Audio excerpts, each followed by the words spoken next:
All right. Good morning, everybody. Happy Monday.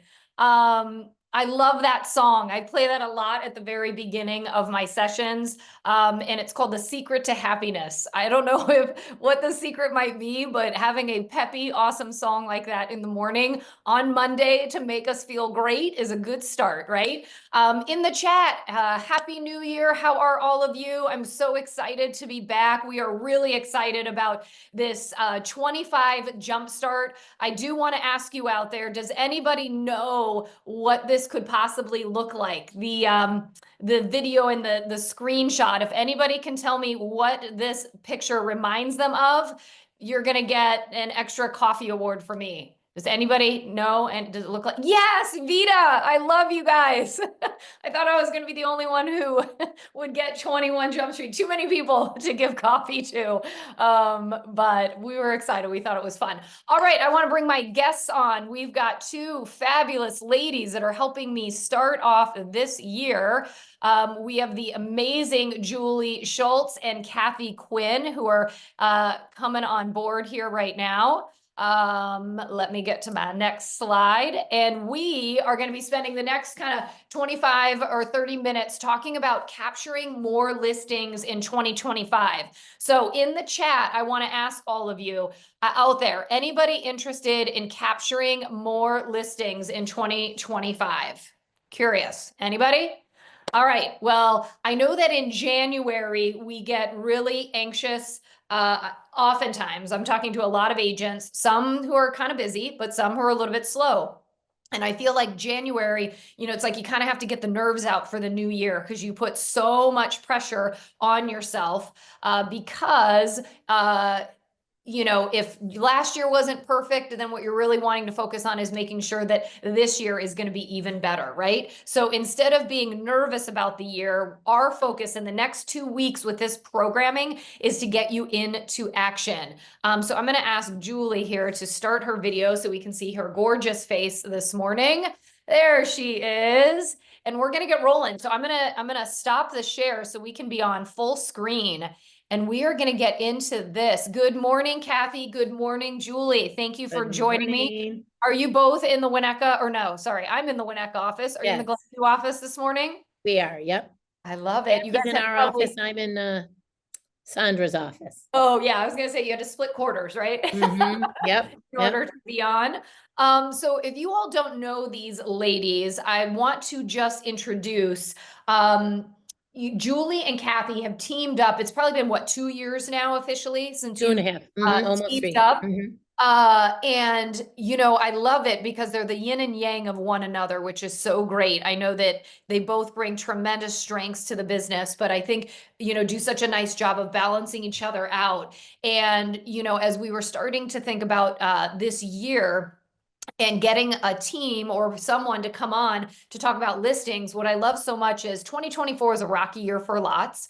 But when I looked at your information or your stats, you both were up 60, collectively, your business was up 64% last year. So I thought, these ladies, I need to have them on. I need to find out what the secret sauce is. So we want to talk to you this morning about listings, and I've got about 6 or 7 questions, and we're just going to get kind of right into it. All right. So I think we kick off, Julie, I'm going to kind of start with you on this, but I want to learn, this is all about listings and working with sellers. And before we have the opportunity to really even work with a seller, we've got to gain their business, right? So it's all about the listing presentation. So I want to ask you if you can tell me in your business, 2 or maybe even 3 things that are non-negotiables for the two of you when you are preparing and going on a listing presentation. Something you do every time that you find differentiates you and really kind of helps you to secure the business.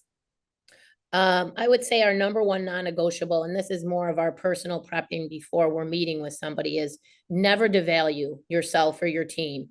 And so when we go into a presentation, we already know that we're not doing that, right? Because sometimes you can get in a meeting and if you aren't ready for that question, all of a sudden we collapse. So we practice, we know that we're never going to devalue ourselves and what we have to offer. Obviously, and devalue meaning commission, right? Correct. So yeah. I think even from a commission standpoint, but also I think from a confidence standpoint, knowing that we are full service professional, full-time agents. We don't do this. We don't dabble. This is our profession, our full-time profession. And we do mention that this is what obviously what we do. And we work very hard. We work very long hours, very long weeks, and knowing when before we step into that meeting, that's really important to set yourself at that set point before you start talking to anybody. So yes, from I think both perspectives. And then the other non-negotiable is we do our presentations in an App Properties office. Obviously, primarily we do a lot of listing presentations in the Glenview office, but what's so great about App Properties is we have beautiful offices all over. So we'll go to the Arlington Heights office if we need to, Park Ridge office, but it's really important because it sets us apart from a very professional side of where we're coming from. And in our business, we do work with friends and family, and they don't always see us in our professional setting. So if we do a listing presentation with a warm sphere in someone's office, how do they see us as professionals? So that's really a non-negotiable. We bring people into the office. And we didn't always do that. So that's really, I think, made a difference and allowed us to win some listings that maybe we wouldn't have in the past. And then we really do have all of our materials out in front of us, our polished materials. A little kind of side thing that we do to differentiate ourselves is we always have a little gift for them. There's something psychologically to that. We will give them a really beautiful, elegant candle, and it's really a thank you for giving us their time. So just little personal touches, I think, make a big difference when we're in our office setting, especially. I love that. And you said, how long has it been that you've focused on being kind of in the office? Maybe Doing like that a year, presentation? Kathy, maybe more than a year. I mean, I guess we can look back to our success in 2024. That's probably really where we started hitting that non-negotiable hard. Mm-hmm. I love that because it's something that we talk a lot about in getting what you're worth when we were teaching that. And I know there was kind of a lot of pushback from some agents, more because of the idea of I don't want to inconvenience people. It's so much easier just to go to Yep. their home. But what I love that you just said that I think is so important is especially when you're working with your sphere, or it's like your brother or your uncle or a friend of a friend or somebody that you see, let's say at school events, right? And they see you in more of a casual environment. By bringing them to the office, suddenly they're seeing you really in the professional lens, Mhm. which I think is so great. And then tell me just a smidge more about, so when do you actually, you said that you drop off a gift. When do you usually do that? So you obviously probably have a phone call. I'm assuming you go and do a preview of the property. Then you go ahead and are doing a presentation to try and close them in the office. And then at what point are you kind of giving them a gift that says sort of thanks for the opportunity? So we will set up an appointment just to view their home, and we really are pretty clear. This is going to be really quick. If it's a couple, you both don't need to be there. We just really need to get inside your house to really be able to give you that target price at our meeting. Because sometimes it would be a little backwards. You see a person's house and then you get back to them with pricing. They're sort of waiting around. You can't price a house unless you're inside of it. So and sometimes you're a little surprised positively or negatively once you get in the house. So Yeah.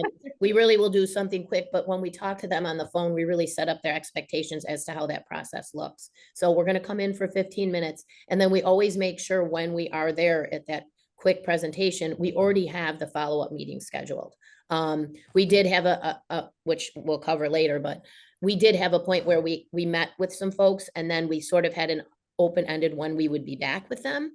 Then in the meantime, another agent came in, I think, and really impressed them. And we did lose that listing. So we do learn, set that up, go see their house, but get them in the office within 24 to 48 hours and set up that Okay. expectation. So then when they come to the office, that's when we have kind of a gift for them. And we're really thanking them for that time because that's their biggest chunk of time we're taking. Sure. So And they're having to step out of their comfort zone and get exactly, right. to Yeah. you. Yeah. So we do what we drop off the physical listing information when we walk their house in case they want to preview anything. And then we give them the gift back when they're in the office. I love it. I love it. Process. It's all about process this year, Mhm. people. All right. So that is to get the listing. So that's going into the listing appointment, presentation, knocking it on home, getting them to actually sign. But then I think there's also a really specific or important piece that once you get the listing secured, And Kathy, I want to go to you. You know, what are 2 or 3 things that the two of you have integrated into your business that once the seller gets to yes, that you actually implement into the experience of working with you when they're listing their home? Because sometimes, you know, in these markets, it's been kind of quick, but I remember the days where you've got something on for 6 months, you know, and I think it shouldn't matter, right? But what kind of experience are they getting once the listing agreement is signed? What are 2 or 3 things that you two kind of really do to make sure they've got a great experience? I would say two things would be our communication, and our high level of service. So Okay. communication, is key to our business, right? And Julie and I tend to pick up the phone and call our clients instead of just texting and emailing. We feel we build a really nice rapport doing that, picking up the phone and calling them. Mhm. We also provide feedback, obviously, after our showings or open houses. But our main thing we send out is a Monday morning weekly report, which Okay. we have received wonderful feedback from our clients regarding that. And in our Monday morning weekly report, we provide all the feedback from all showings that happened that week, feedback if we had any open houses. We attach an area market survey from the MLS and a target market analysis from showing time. And what's great about this and what our clients really like about it, it is very personalized and detailed just to their listing and very professional looking. We've had a lot of great feedback regarding that. So communication, number And do one. you do like a summary page on that? So like they kind of know what they're getting? Because some of the stuff can be a little bit more detailed, right? Exactly. Okay. Okay. Exactly. Yes. And then I'd say for high level of service is what we're always, when we do our listing presentation, we are always saying we have a very high level of service. So if once we get the listing and we're communicating with our clients, we go to their house. We help them declutter, or we have gone guys come and help. We always hire professional cleaners prior to going live, so our clients don't have to worry about cleaning the house. We obviously help stage the home for the photos. And we have a great vendor list that has electricians, painters, handyman, and we a lot of times set that up with the vendors. We meet them at the home, we show them what needs to be done.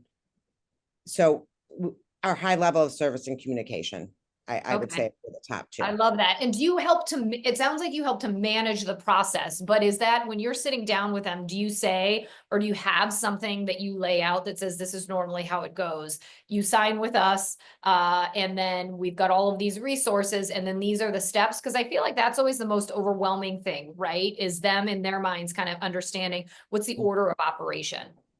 Yes, we do. We lay it all out to them. And I think that's a lot of the reasons why we do win listings.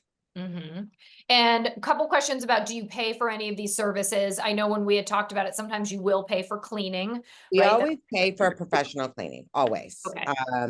And just dependent, we do a lot of the times pay for gone guys to come. So what we tell our clients, if they are overwhelmed, especially in the whole process, is take out of the home what you're keeping, what you want, what you're moving.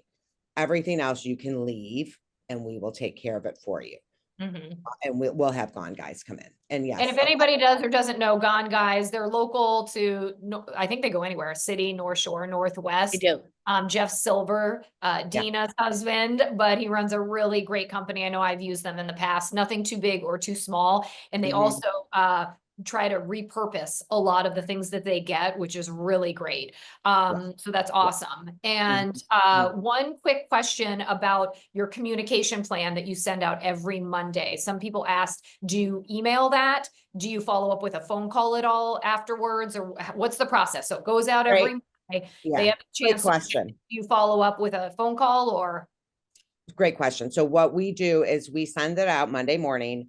And then in the email, we will, say, we will call you to set up a time to talk. We'll usually text them and say, we just sent our Monday weekly report. What time is a good time to talk through it this afternoon? That's Got it. usually how we do it. So that's kind of your Monday strategy, get Yeah. those and try to have those phone calls. Mhm. And we haven't seen a lot of that now, but I can see if in the future at some point, right? That was always the day when we started talking about price adjustments or, reviewing pricing, right? Like, Yep.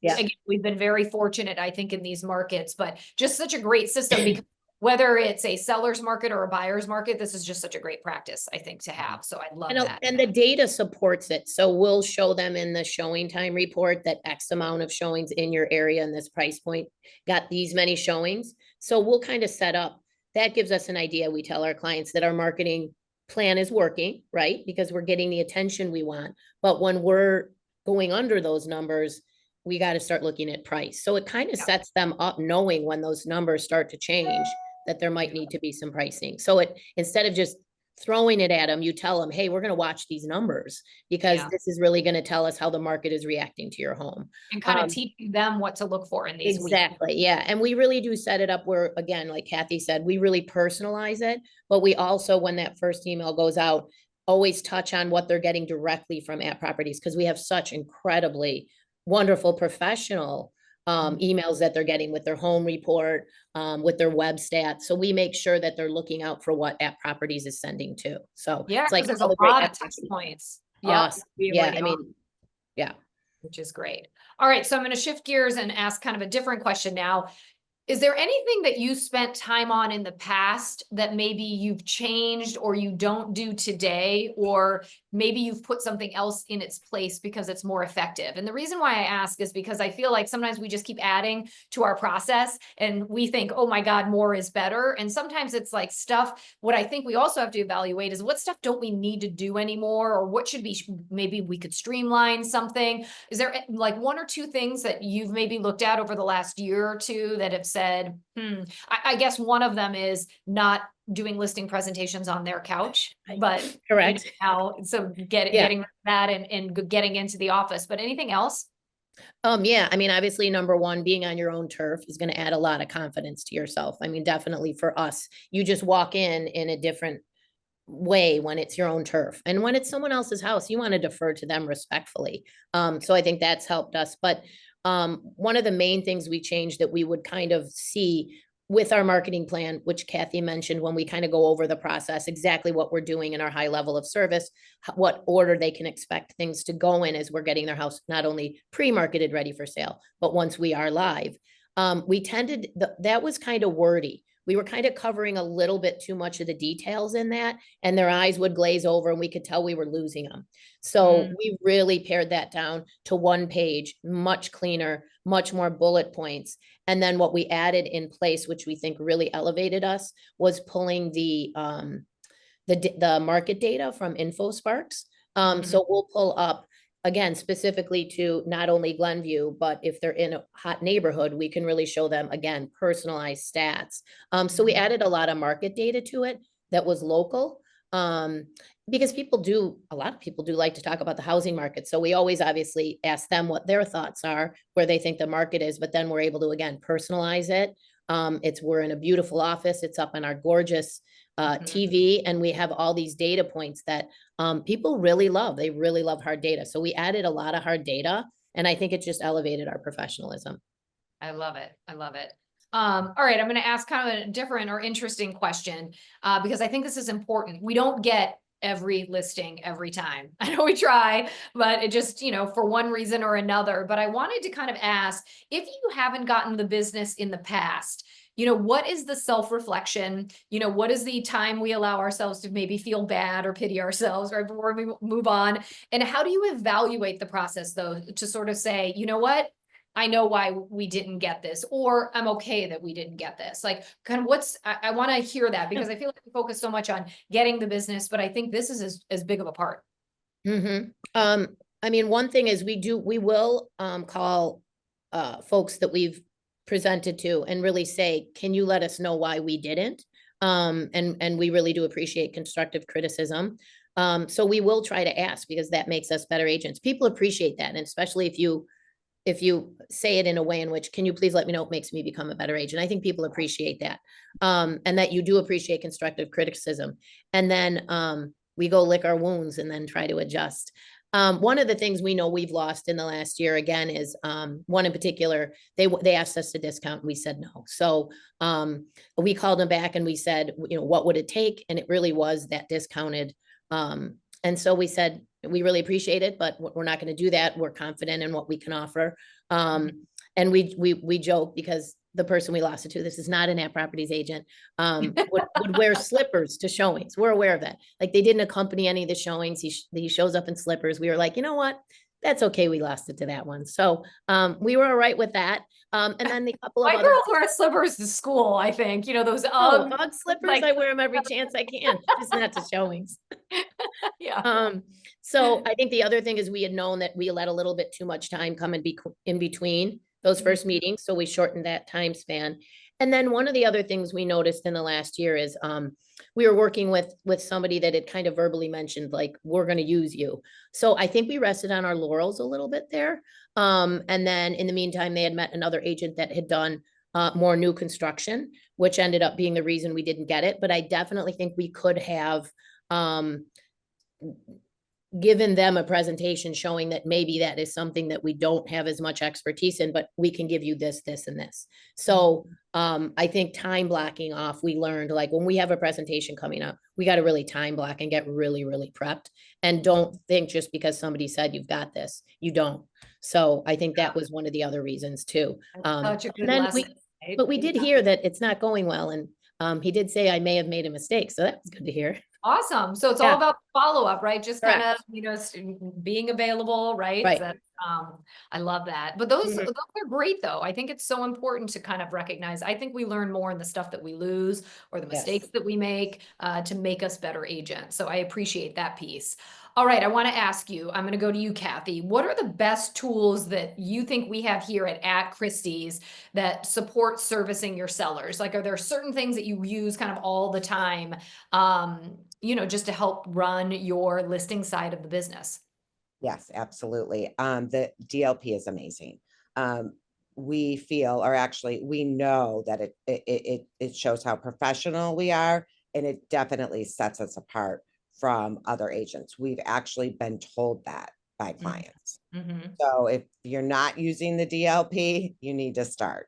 Clients have told us that we won the listing because of our professional listing presentation. So, and when are you sending that? People always are asking, like, kind of when, at what point in your conversation with a seller are you introducing it? Is it right away? And then you add the CMA later? What's the process that you put into place for exactly. LP? Yeah. So we email that to them prior to going to meet with them. Okay. So they have it on email, and we let them know, we call them and say, we've sent this to you. Feel free to go through it, but it's everything that we're going to cover when we meet. Okay. And then when we meet in the office, obviously we have the DLP on the large screen, so we can go through all of that with them. And then we do print out the CMA. So they have a copy of the CMA, which they love. I mean, it is great. They love that all the pictures are in there and that they have a hard copy. So I would say definitely, and in our presentations as well, we're always talking about how App Properties is number one in our market. And we talk about the affiliations with Christie's International. Now, and we always tend to say something along the lines of Christie's is luxury, but it doesn't matter what cost your house is. It's $1 million, $200,000. It's luxury to you. It's your home. And then we also, for marketing, we have a custom gatefold that we had made that has pictures of our previous listings. It has information about Julie and I. It has testimonials. It's really nice, and our clients are impressed by it. I love it.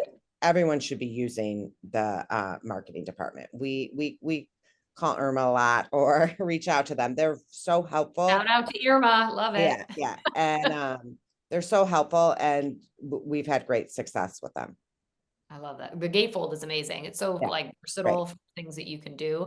Mhm. So quick question for the DLP though. When you send it out to them, do you incorporate a CMA right off the bat, or do you send the DLP just with general stuff, or is like the CMA more broad? Because you haven't, if you've sent it, you haven't seen their house yet. Is that correct? That is correct. Okay. What does We a do a CMA look like? we do a general one before we go see it, obviously, and then once we see their house, we'll actually pare down the CMA and just really target the main ones that are their perfect comps. And that's when we talk about pricing. But when we send it out first, and we mention that it's just general, we haven't seen your house, but this will just give you an idea of what's sold in your area and what it looks like. Because people do love that. I mean, how many times are we with clients where they're like, oh, my neighbor's house sold for blah, blah, blah. So we have to make sure we have all that information if we're the experts. And we need to be able to answer, right? Like, oh, yes, we know that 123 Main Street closed for this amount. That's 3 bedrooms. So we try to give them kind of a broad one so we can catch ones that even if they aren't comps, they still are really interested in their own neighborhood. And then when we come in, so that's the general DLP. We have a CMA in it, and we do have our marketing, our personalized marketing. We send that to them prior to. We'll leave a few things dropped off when we do our walkthrough, and then we go over everything with a more streamlined CMA in the office. Does that answer that question? Yeah. Okay. And then do you use any of the physical presentation pieces, like the physical listing presentation? Yeah, we have that We all pro- laid out at the meeting. Well, we might leave behind a couple of things like when we walk through, but Okay. we don't want it to get lost either, like in the process. So we have everything laid out, like our gatefold, their personalized marketing plan. We'll make a printout of it, even if it's up on the screen. So we do both physical and up on the screen. And again, being in the office, you've got this nice conference table, Yes. is trying to fit everything on their little coffee table, right? I Yep. love it. I love Yep. it. All right, I want to talk a little bit about, because this I think is a hot button for a lot of agents, especially maybe given, this last year, but commission. What is your number one go-to response when it comes to commission objections? Like, do you have kind of like, let's just your talk track or your Mhm. script? Obviously scenarios are different, and sometimes from the get-go that this isn't your client, but what's the conversation that you have? What is it that you say? Obviously, I think from a macro level is we're high-end professional full-time agents. That's what you are paying for. You get what you pay for. We are not discount brokerages.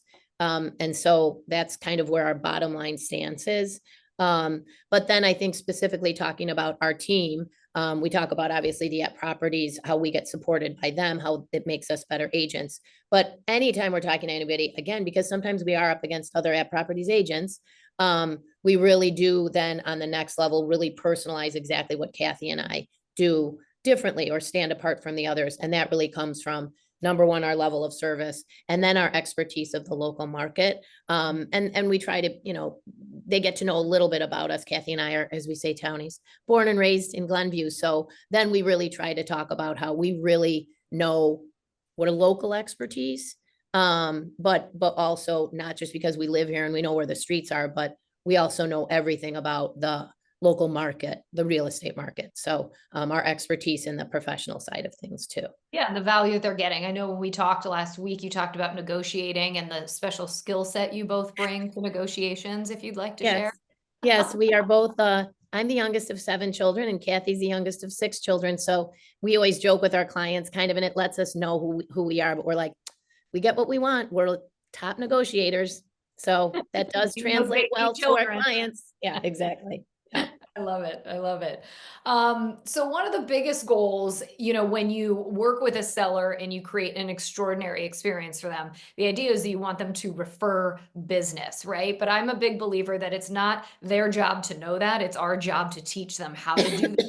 By kind of laying the foundation. So, you've just created a great experience with a seller. How do you ask them for a referral when the transaction is done? Like, do you say it? Are there steps? Do you have a form? Like, kind of what do you do to kind of, get that going and maybe make sure that that even continues down the road?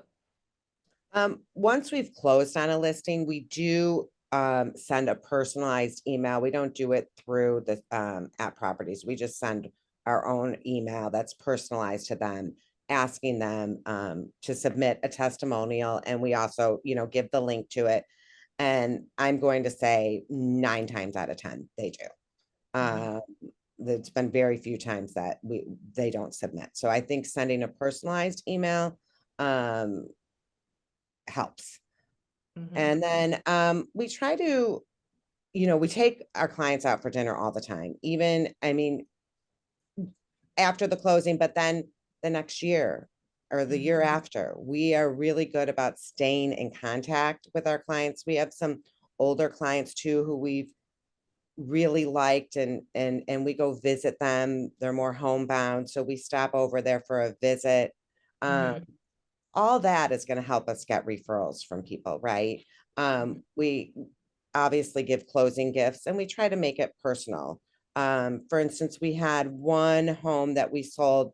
It was an estate. There were 8 children who all loved their childhood home, every single one of them. So after the closing, we hand delivered, and some of the kids lived an hour away. We hand delivered a watercolor sketching of frame sketching of the home with a handwritten note. And they Wow. were really so thankful for that, Mhm. that we made the effort to drive out to them, drop it Mhm. off to them. So things like that, making it more personalized, I feel has helped us get referrals from our past clients. Mhm. But is there one thing, like, because as you get busier, I feel like that gets harder to do. Is there something that you always sort of schedule? Is it like this dinner thing is kind of something you always kind of set in motion for all of your clients, or? Yes. We will take them out for dinner after the closing. We arrange that. After a few weeks, we reach out to them and say, we'd love to meet for dinner after you're settled in. We usually get a date set. And then Mhm. again, a lot of them will follow up the next year and say, let's meet for dinner. And I mean, who doesn't love a free dinner, right? And they Right. always pick the nicest restaurant, so they love it. Yes, right? They're like, if Always, it's yeah, on you, this is where I want to go. yeah. Yeah, And yeah. Um, And we I, recently just tried to incorporate marketing, kind of helped us brainstorm with some ideas that we started incorporating last year is we'll take a picture of and this is obviously more with buyers, but just again, this unreasonable hospitality, which we've really been trying to incorporate, just a picture of buyers outside of their house, and we'll get it in black and white and just get like a really pretty matted frame. oh, And then cool. drop that off 2 weeks later. And so I think ours is a little bit more informal with that staying in touch for referrals. When they thank us, any kind of our response will be like, we obviously we love what we do, but when they thank us, that's when we will kind of maybe verbally say, the best way you could thank us is just share what we did for you with your clients. Like that is really, so it's more verbal. We do mention it in that follow-up email, but I think we're a little bit softer in regard to the referrals with the more unreasonable hospitality and dropping off gifts, which we do, like hard Yeah. drop, I think make a difference. Guilt them into those referrals, right? Yes. Yes. A couple questions that came up in the chat before I wrap up with your pro tips. The gifts at your listing presentation, you said when they come into the office, you usually have something for them. People are curious, what type of Yeah. gifts do you normally have for somebody who you're trying to win their listing or win their Yeah. business? We actually will go and try to find, I mean, it's weird, but there's always like the trendy candle, like they were kind of glass with the top. So we actually usually just have a stash in our office. We'll just go get some beautiful candles and cute gift bags. And then we ended up printing some personalized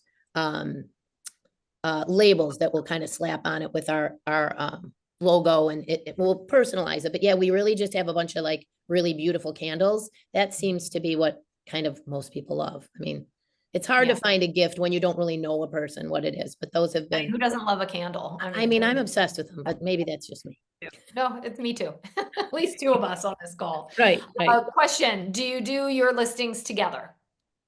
Yes, Your listing always. 95% of the Yeah. time, yeah, unless we're you know, out of town or whatever. Because again, we really want to be timely. So Yep. we really try to incorporate it, but we don't, it's kind of nice that there's 2 of us. I know not everybody has that option, but Mhm. if we can't, if time is more important, we won't. But yeah, we do both. We Okay. riff off each other. I'm sure, as you could tell from Yeah. Yeah. It's this. nice. It's nice to Mhm, have that. mhm. Do you ever take a retainer or anything for any of the costs that you outlay? Like, do you pay for staging, or will you just go in there and sort of physically yourselves be kind of the stagers Yeah, usually? we do, and we actually have some light staging items that we've invested in. So we'll neutralize things with, like, we have a bunch of white bedding, white throw pillows. I mean, it does wonders when you can just clear stuff off. So it's more kind of our time, and then we have some light staging items that we've collected over the last couple of years. So no, we don't. I mean, a really high end luxury listing, if it was empty, we'd absolutely be willing to pay for it. But we had a luxury listing last year that thankfully was owned by a designer, so there was no need. Ah, got it. Got it. I'm just trying to see, whoops, if there's any other things that I haven't missed here. All right. Oh, and I think the only thing is, if you're willing to share anything related to your personalized marketing plan. I know people are always looking to compare and contrast. So if you're Right. open, I can share it with anybody who's interested, if you're okay with that. Right now, or will we No, send no, it? no, no. Just as Oh, people asking, like okay, people are like, oh, I'd sure. love to see Yeah, what you want me to absolutely. Yeah, yeah. do. Definitely. Perfect. All right. As we wrap here, because I'm going to try and get us off by 9:45, because all of us have a lot to do today. I want you to wrap with a pro tip. So if you were sitting out in the audience and there were there's one thing that would be an amazing takeaway for somebody to go out and do right now. Tell me what your pro tip is in this market, what we've got Right. going. Well, like in our business, right? Location, location, location. It's outreach, outreach, outreach. I mean, I think that's really the number one pro tip. And I also feel like don't overthink it. Anything matters, anything counts. If you can personalize it, that's great. We do some personal drop-offs we think that have done really well. I think when you don't know where to start, always start with your warm sphere. So Kathy and I, at the end of every year, look back on where our sales came from. I mean, we've been hearing it from you guys forever. There's always a personal connection somehow. So we did we purposely last year did a target market outreach with, like, the top warm sphere. We have kind of a smaller group and a bigger group. And that's really what we're concentrating on this year with our outreach. Because when we looked back at all our transaction, there was always a tie-in of somebody that knew us or referred us, so that's really where you need to start. Don't overthink it. Do some drop-offs. Handwritten notes are amazing. And then when they're personalized, they actually might open them. And then one kind of fun story, we'll try to do some, like, fun, creative things near holidays. We might, during St. Patrick's Day, drop off scratch offs and hope you have luck this year with a handwritten note. But we did something, I don't remember what it was specifically, where we dropped off, and we did it a couple times with a past client at um, assisted living building in Glenview. And the front desk person saw Kathy and I come in a few times and drop off cute little gifts for one of our clients. This was like a couple of years ago, right, Kathy? And then 3 or 4 months ago, we got a call from someone, a woman whose mother lives in that building and had just moved in, and the front desk person gave her our card, and we got a listing. Mhm. But that still was a slight warm sphere connection, and it was outreach. So don't overthink it. And I think when we get worked up about the noise that's out there about Compass bought you, or all these new things that is happening in our industry, when we're nervous and not busy, the noise is further up in the front of our head. So if you can't get busy with listings, get busy with outreach would be my pro tip. I love that. And because I'm also a huge believer of, like, when you throw stuff out into the universe, it has to respond. Like, you just threw something out there. It's like throwing a ball, like somebody's got to catch it and throw something back. But when you don't do anything, there Right. isn't anything for the universe to respond to. Right. So it's Right. like, and it doesn't have to be perfect either. It's like, I think the more that we try to get back to enjoying and remembering why we got into this business, there's a lot of hard things that we have to do, but there's a lot of joy in what we do as well. There's a lot of joy we're bringing people, but it's a lot of fun. Like when we lean in and we laugh a little and get together. And I also think it's so important for us to work together collaboratively as a team. It's like there's energy on this phone call. We've got 300 plus agents on, and the three of us, we're all creating energy here this morning that's going to turn around. Everybody on this call, I know it, is going to immediately jump off and do some outreach, right, people? Because we're filling our pipelines. But let's get this energy. It's contagious. So let's get it out there and get it going. I am so thrilled that you ladies joined me this morning. I know we had a bunch more questions and things, but we are out of of time. But if anybody wants any information, just email me directly and I'm happy to follow up. Julie, Kathy, if people want to know where to find you, you are at the Glenview office, and easy to find on email as well. But thank you, ladies, for your time. Thanks for kicking off 25 Jumpstart with me and the new year. I'm wishing you all the best of luck. I know you're busy. I think you have a listing presentation today, in fact. So good luck with that. And thanks again. And thank you, everybody, for jumping on this morning. Let's make it a great week. Okay. And then Wednesday and Friday, stay tuned. We've got 2 more guests on Wednesday. Paul Blackburn is going to be talking with the amazing Stephanie Campbell out of Orland Park about buyers, how to jumpstart your buyer opportunity. And then on Friday, we've got Kevin Rhines, I think with Trisha San Juan, maybe. I might be blotching that, but she's going to be talking about generating referrals, pipeline outreach, all the things these ladies have talked about. So more to come with Jumpstart this week. But thank you, ladies. Thanks, everybody. Make it a Thanks, great Amy. Monday, and we'll see you Good all day. soon. Okay.